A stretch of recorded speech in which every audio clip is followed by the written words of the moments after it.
What if a huge generational spaceship modeled itself after all of the worst parts of history? Well, that is basically the setting and premise of this book right here, in Unkindness of Ghosts, written by Rivers Solomon. And it raises some really interesting and big questions.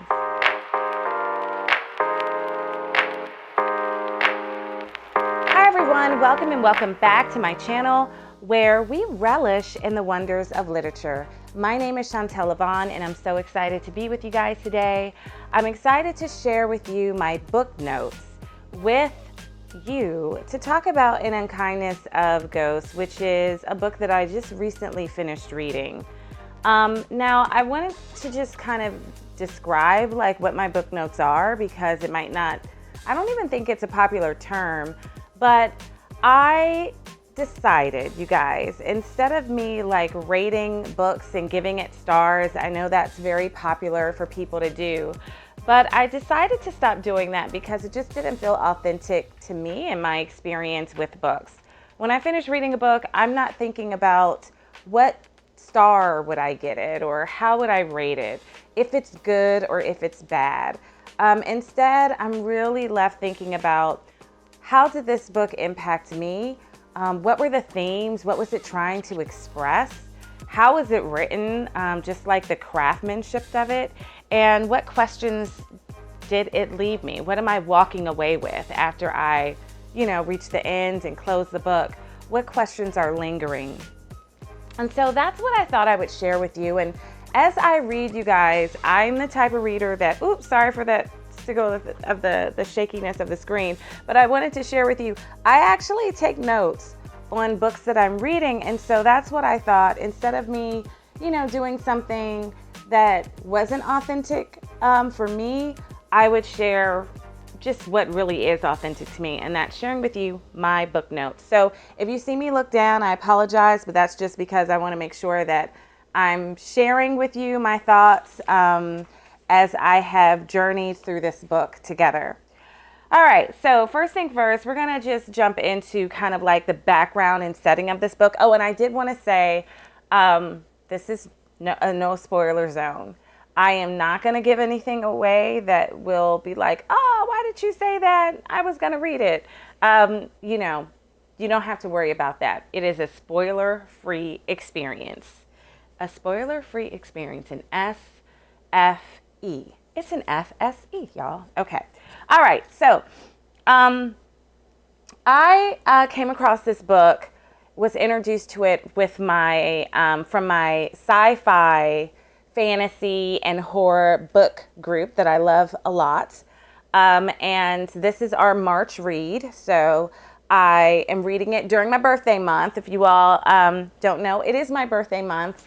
And I was like, okay, I'm going to, have fun reading this book. And I'm so glad that I, am a part of this group, because they stretch my reading, which is one of the things that I really wanted to focus on this year, because I do not read a lot of sci-fi books at all. It is not my genre of choice.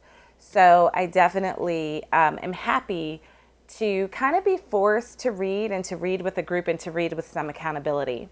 But this book is set about 300 years before the book starts, I would say. What we understand is that there was some type of calamity that happened on Earth, and it led to a decision to get as many humans, or I don't know how they decided on who would be going, but to get a large portion of humans onto a spaceship called the Matilda, so that they could find and colonize another planet that they refer to as the Promised Land. Now, this novel starts 300 and basically 25 years later, where they are still in space, wandering around, trying to find said Promised Land, and they haven't reached it yet. So that's kind of where this book begins. And I wanted just to take a minute to talk about Matilda, the spaceship, because it's such a huge, integral part of this novel as its setting, as its primary setting. The Matilda is massive. I actually wanted to try to like draw it because I'm a visual learner as I was trying to understand the different parts of it. But it's organized into decks, and the decks go from A to Z. The upper decks, kind of have one experience, and the lower decks have another. The way that you can experience or understand how the decks are organized is by thinking about the antebellum South and a plantation, an antebellum plantation, with the lower decks being where the black and brown people were housed. The lower decks are just really dismal and dank living quarters and experiences. It's also the lower decks that do all of the manual labor, the fields labor. They also are the ones that are responsible for maintaining the energy source, which is a kind of duplicate replica of our sun that they refer to as baby. And there's definite disastrous things that happen to people that are dealing with the sun. They get sick a lot. So they're the expendables.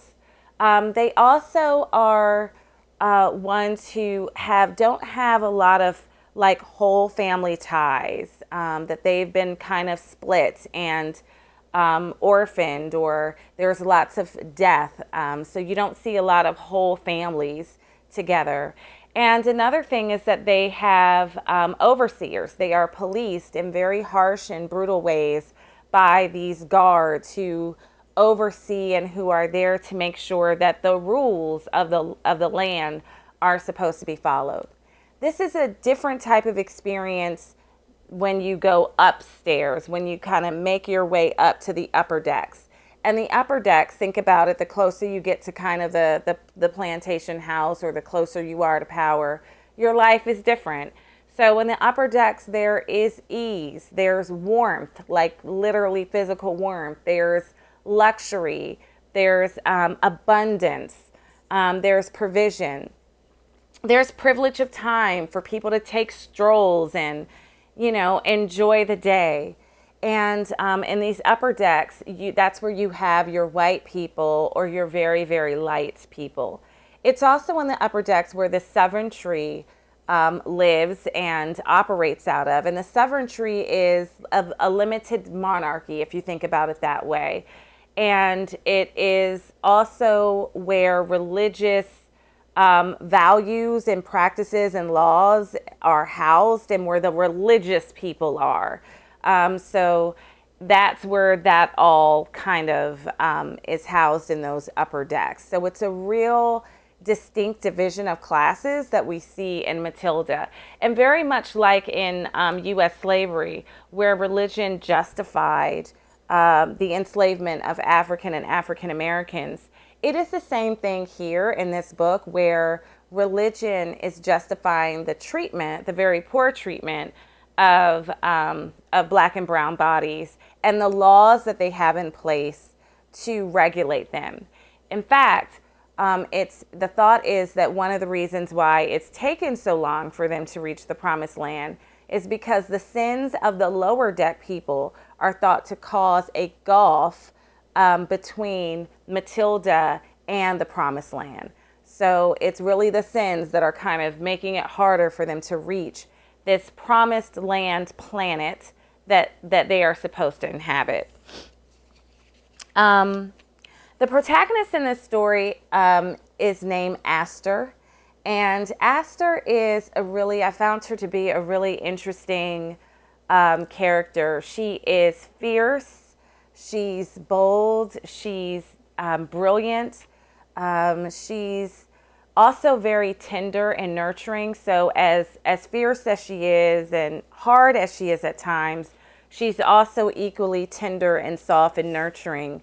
She's also very observant. She's a little quirky, and she doesn't kind of fit in her lower deck world. She is a lower deck member. She's on deck Q, I think. And she also doesn't fit in the upper deck. So she's kind of like an outsider. But to the lower deck people, she's an outsider that's accepted. She's an accepted outsider. That's how I kind of make sense of her, in the sense that she is a healer and people rely on her and know her to be a healer. And so that's really the way in which she is accepted and respected in this world. In addition to that, Aster doesn't know her mother. She wasn't able to have a relationship with her mom and to grow up with her mother. Her mother's name is Luna because her mother died many, many years ago. And so in that sense, she's kind of like an orphan. And there is a character, Musili, I think that's how you pronounce her name, who does kind of act like a mother figure in this book to her, but she doesn't have parentage like many other characters that you will run into in the lower decks. Um, Aster does have a certain type of privilege, though, which makes her unique. Aster is able to move freely, or with more freedom. She has a pass, I should say, to move about and in between the different decks. And that's because she is an assistant to Theo, who is the Surgeon General and the main doctor on board this ship. And so he has given her this pass, and it allows her to have a different type of movement. And one of the things I really enjoyed about how Solomon's approached this book and just the craft of it is they cultivated a world where each deck was distinct. Each deck has its own culture and even dialect. And it was interesting that the lower deck people sought to understand and try to understand and sometimes create like a connective dialect to be able to communicate with other lower deck people, but the other upper deck people did not bother to do that. And I think that by making each deck different, it added to the texture, if I, for lack of a better term, it added to the texture, to the richness of the novel and of this world that we're brought into. Aster has a antagonistic sister friend named Gazelle, and as you meet her, you'll understand the ins and outs of why she's all those things.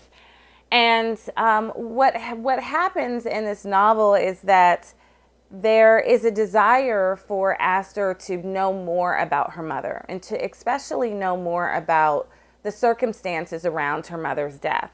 And that leads Aster and Theo, the Surgeon General, and her antagonistic sister friend on a journey to discover that truth. And as they're journeying, discovering that truth, they start to discover other truths about the history behind what's really happening in their current time on the ship. And then the story takes off from there, and you'll read it and discover all the kind of good parts and what happened and how these mysteries unfold themselves. But one of the things when I say they start to uncover what's happening in their current, like right now, present world, when this story starts and opens, we immediately on the first page understand that there's been power outages called blackouts that have been starting to happen. And that has resulted in heat not flowing. And this is especially in the lower decks because the limited heat supply has been retained for the upper decks. And so there is a dangerous cold that the lower decks are dealing with at the start of this novel. And so that's one thing that that they seek to discover as to what's happening with that and why it's happening.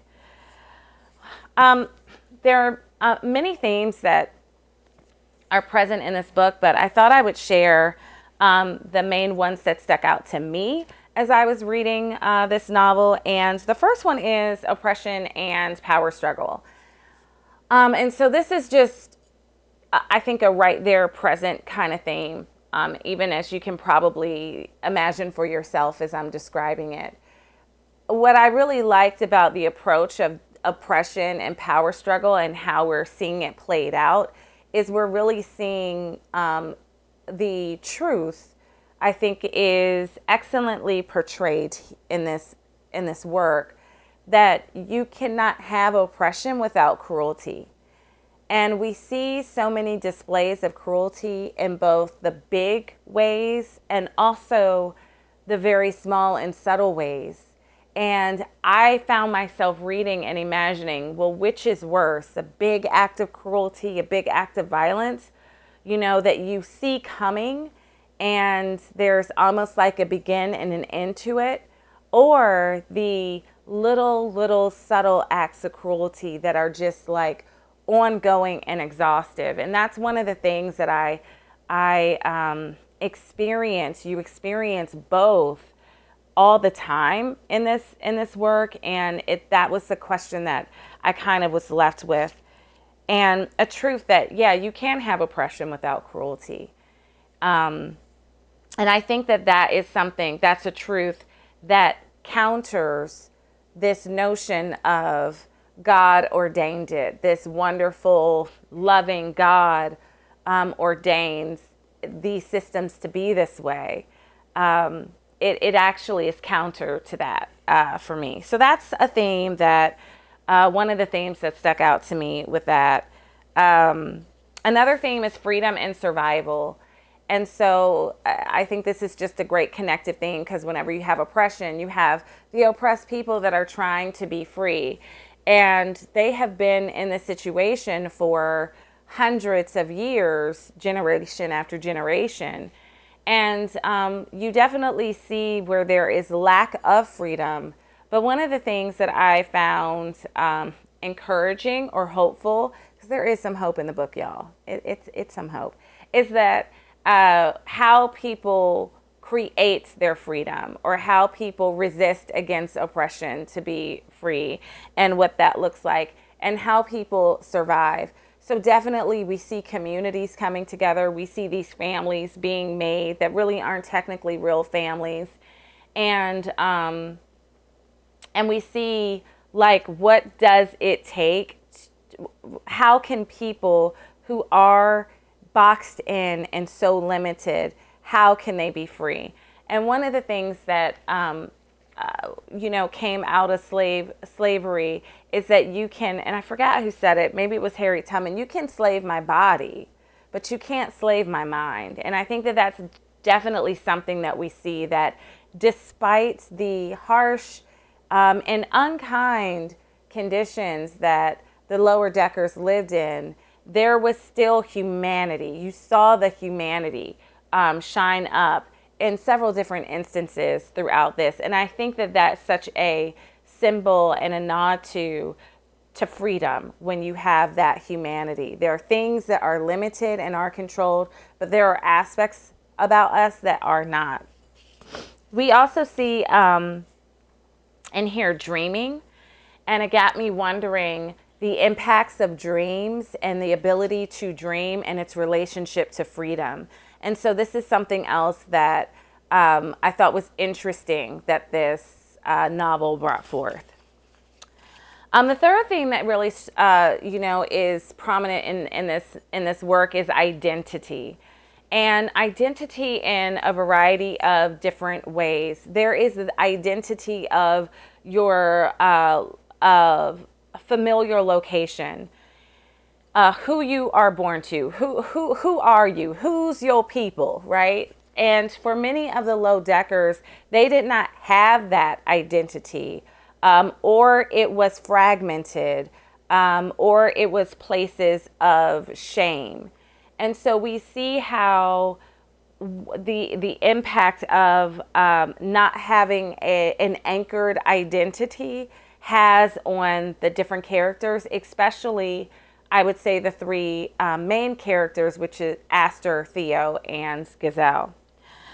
We also, and I just want to say before I move on to another point, or a sub point with identity, we also see that this is again another connection to just the system of slavery, that families were actually fractured, and how families had to kind of come together and create familiar identity. You see the very same thing happen here. There's also the question around identity as far as gender, and there's a lot of interesting things around gender that happens in this book. For example, there are some decks, their culture, where their kind of way of living is that children are not referred to as male or female. Or there's other decks where all children, regardless of their sex, is referred to as only, female. You have all of these different gender variations that are happening.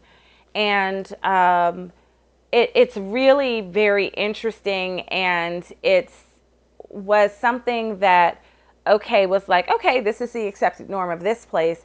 But what made it interesting is how the different decks interacted with each other based on these different gender rules. And so I thought that that was really kind of fascinating. We also have identity in terms of masculinity. That was a prominent thing. You had these very masculine guards, and from the upper deck, the sovereignty, we have a sense that masculinity is esteemed, and it is the way to be, right? This right way to be. Also, I want to note that in the upper decks, heterosexuality is right, and it is the preferred right way, and they actually police and do not allow same-sex relationships on the lower decks. And so we have a view of masculinity, and we have a lot of toxic masculinity, outraged masculinity, unchecked masculinity that we see in this book. And all of that is esteemed identity of maleness. And so there's a lot of interesting things at play that kind of dissect that and helps us to kind of get in the innards of it and to be able to look at it from different perspectives. And yeah, I think also there's this other play around identity as just far as physical location. And, those that are physically located in the upper decks are better. So the better thans, or the haves and the have nots. And so the identity of the class that you belong to and the consequences of that, and how it's really hard to change that identity or to break free from it, is something that the novel explores.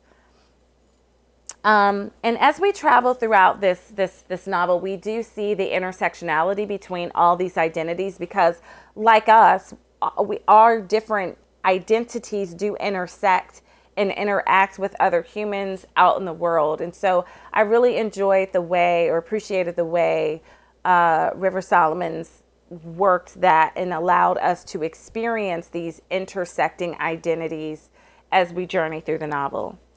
The last thing that really struck out to me is generational trauma.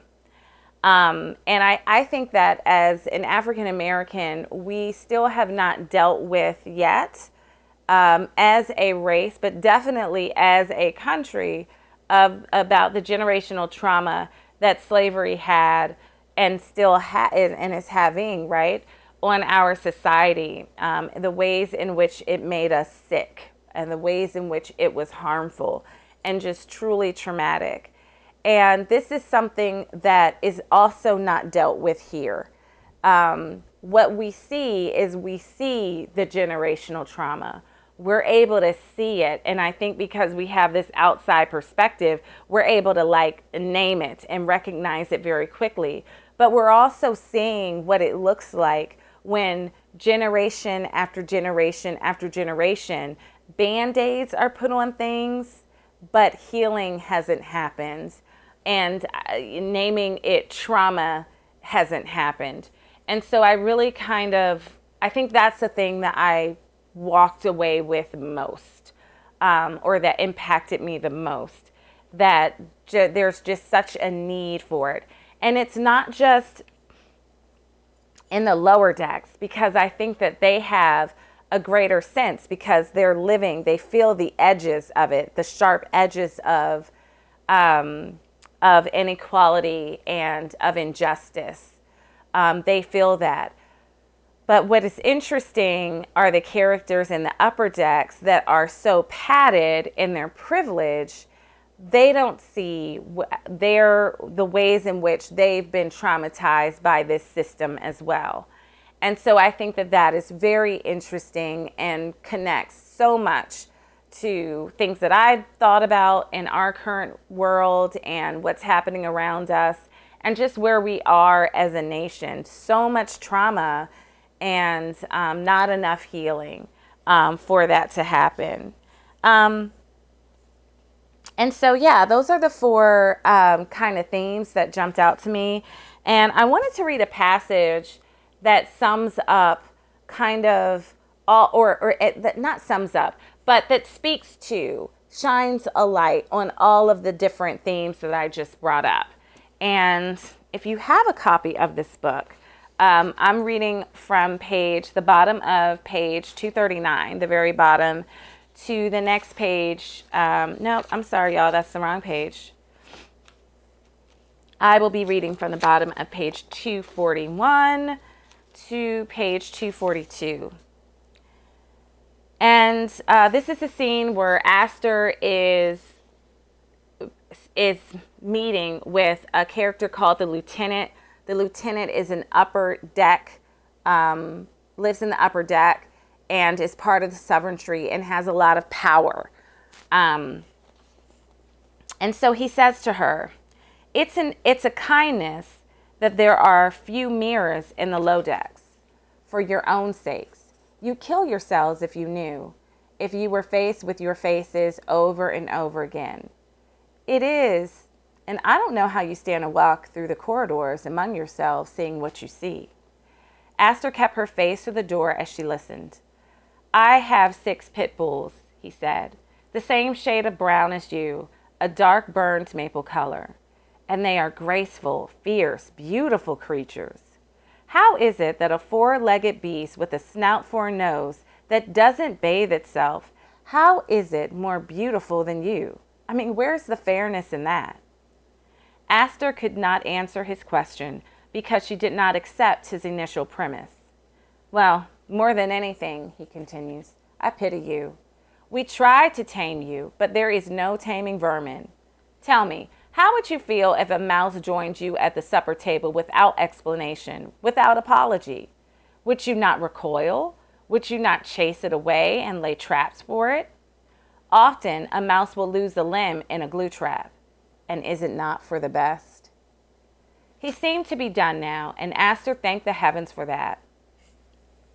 There is a breed of mouse that existed in the old place, she said. Spiny mouse. They could regrow entire limbs after losing them. I read about them once in the archives. I love this passage because I think it speaks to everything, just this oppression, and that we talked about, and the way in which the oppressed had to just stand and take it. She had to stand and just take that form of humiliation and degradation that he was wielding her way. The attack on identity, and trying to, not only the attack on identity, but him saying, this is who you are, and you are less than my dogs, and you are like vermin. And just this belittling. Again, we see just with this correlation between history and slavery in the U.S. to this, where you are not human. The ways in which we identify you is not fully human. You are vermin. You are less than. And I feel sorry for you, like this pity. And matter of fact, I'm doing you a kindness by not having mirrors about, so you don't even have to look at yourself and face this truth constantly in your day. But we also see here, which I love, we also see freedom and survival.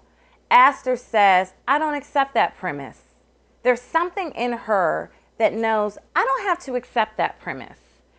And what she said back to him, he didn't even fully get when she's like, yes, but there is a type of mouse that actually regrows its limbs, meaning You can try to kill me, but I continue on. I continue on. I live on. And I just loved that part of it because, again, I think it just captures where these different things beautifully come together and combine. And it shows the resilience of the low deck people. And it also was a place of hope, for me as a reader in the novel. So yeah, I just wanted to share that with you guys. Um, I really appreciated reading this book. I have two kind of comments. And for those of you all who have read it, or if you read it, I hope you do read it. I would love to know your thoughts about these two kind of things that I was left with. And that's one, I think that I as a reader and readers in general would have benefited from having a little bit more context as to what happened on Earth that led them to have to flee. And also, what were the race relationships like on Earth before? So, were things like the way that it is now and they just kind of moved the system onto the ship, Matilda? Or was it the fact that, well, we're having to kind of like restart over? And so, because we can restart over, we're going to restart it. Those that were in power, we're going to restart it the way that we want it to be. We're going to go back to some things in the way that we want it to be. I think having that type of context would have helped me find my bearings a little bit more and kind of be grounded deeper in ways that I was desiring. And the last thing, I found myself struggling with the end at the end of the story. And I'm not going to tell you how it ends, but just to say that I struggled with the ending. And again, I would really, really appreciate being able to talk and share thoughts and comments with those who have read this to see how you found the ending of the story and what your perspective is, because I want to see, like, am I missing something? Did I not see something? And so I'm really interested in others' perspectives about the ending of the novel. So I will leave that with you. That's a gift you can give me for those of you all that have read this book.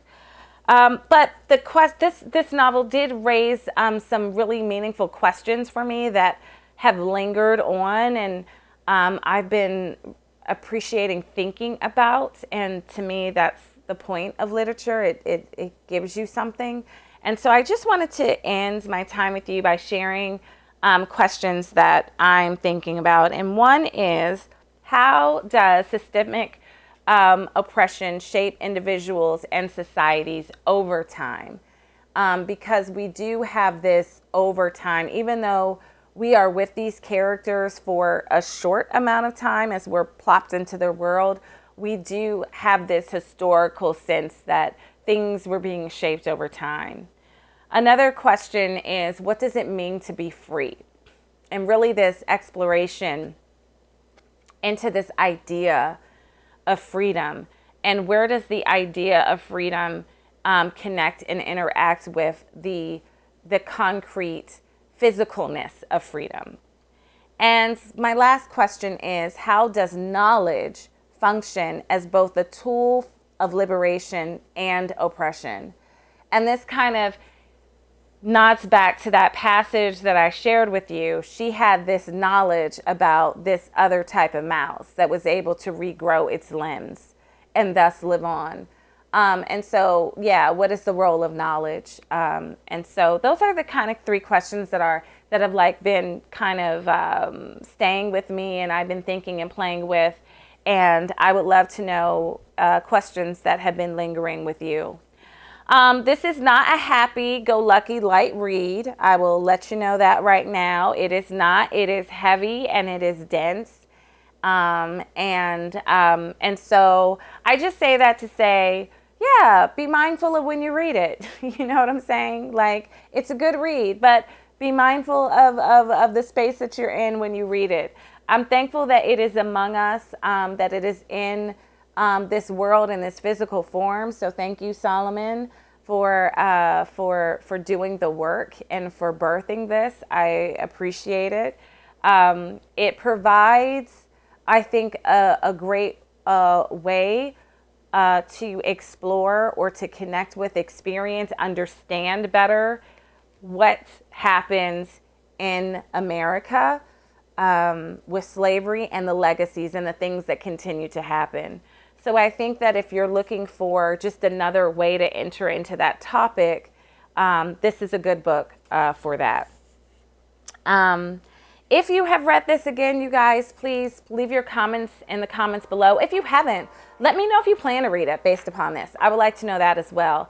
I read and respond to each and every comment. I love hearing what you guys are reading and what you think of what I'm reading.